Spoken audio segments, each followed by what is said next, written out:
Hello, this is a Ganza. A Ganza is a shaker instrument in the percussion family, and it's commonly found in Samba Batucada.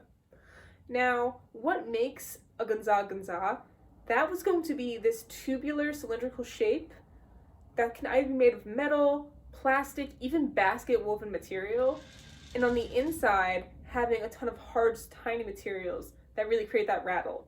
These can include rice, sand, beans, metal beads, anything that's going to give that hard ring.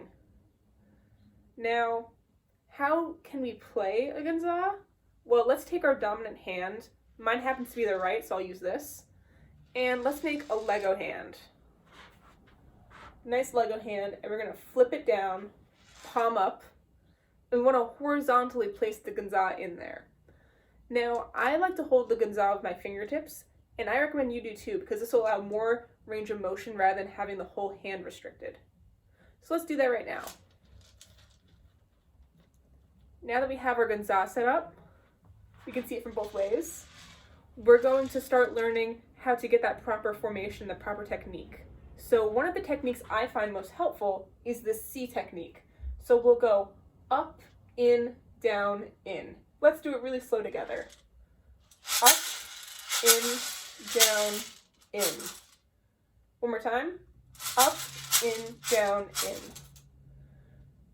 And notice that I'm only ever using my wrist and my elbow. This provides, the elbow movements provide more of an accent, while your wrist is a quieter sound. So let's do it one more time with that in mind.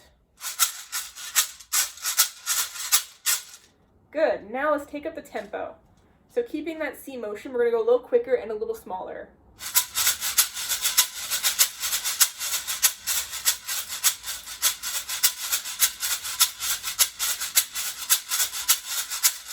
Awesome. All right, now a few extra side facts. Ganzas will come in all shapes and sizes. So whether you have a very small Ganza, which is going to be just used with one hand, or a much wider one, you're going to keep using these hand patterns. When you have a very long Ganza, you're going to want to use both hands with the same opening, like our Lego hands earlier, to grasp it. And it'll sound the same, but with a forward motion.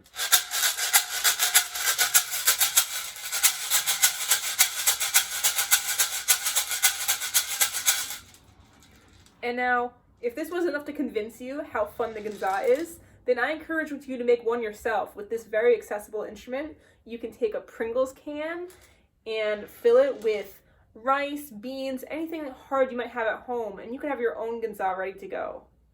Thank you so much. I hope this helps.